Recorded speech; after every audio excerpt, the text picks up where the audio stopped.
dear beloved, Boss Mike, Cervera. Doon naroon kayo. Siyempre, magandang buhay na rin para sa ating lahat, mga kababayan ko. At eto na nga, mga kababayan. Ang Pangulong Bongbong Marcos, mga kababayan, ay nagbigay ng direktiba po sa kinaukulan na pinagbabawal muna, pinatitigil ang pag-import o importasyon po ng imported na bigas, mga kababayan.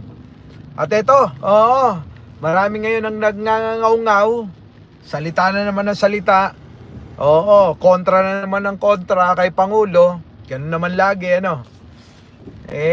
wala na hong ginawang mabuti ang Pangulo para sa kanila. Pero ilang beses na nabubutata sila, sa mga naging desisyon ni Pangulo na naging viral o trending na mga dinesisyonan ni Pangulo. Abay, mga kababayan, naging maganda naman ang resulta. Pero ngayon meron na naman bagong desisyon na pinatitigil nga muna pansamantala itong importasyon ng imported na bigas. Abay, nagngangaw-ngaw na naman sila.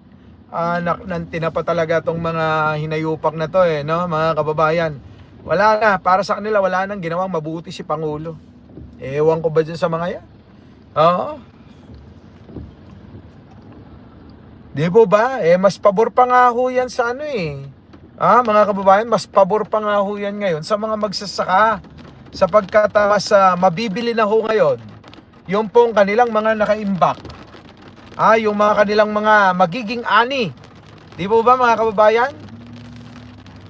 Ang magbebenepisyo rin dyan yung mga magsasaka mga Pilipino. Pero etong mga hinayupak na ito, mga kababayan, wala. Magmamahal na naman ang bigas. Walang ya. Hindi muna hintayin kasi yung magiging resulta ng desisyon ng Pangulo bago bago magngangaw-ngaw, magngangawa, buti pa si nakapag-like na.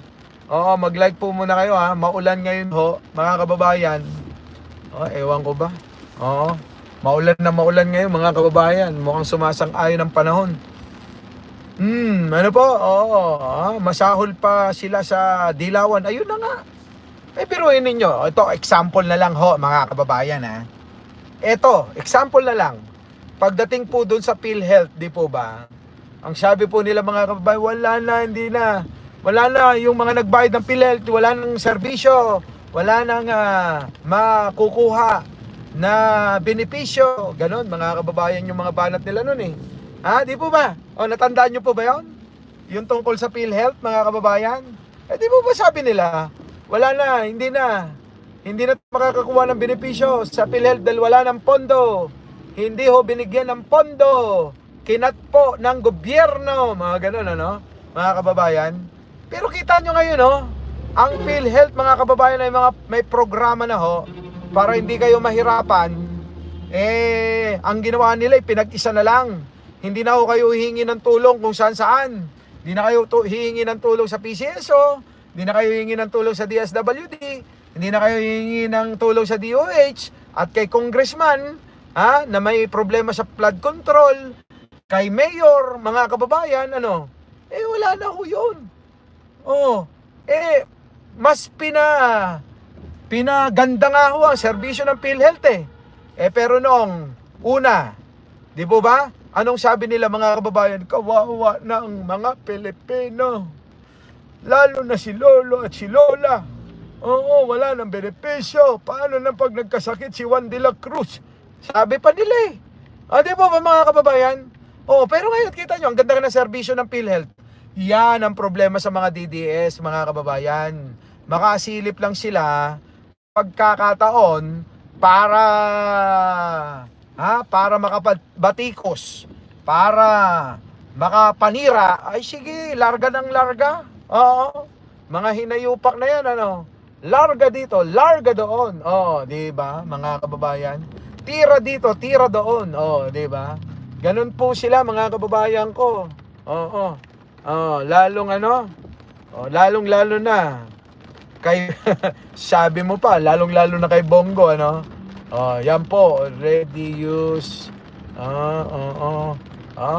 Wala na ba ako? Naku, grabe naman to si ano. So, yun, mga kababayan, ano masasabi nyo dyan? Kuya, pa-shout out, sabi ni sino to? Si Elvira Sibayan, oh. Our beloved Boss Mike Cervera.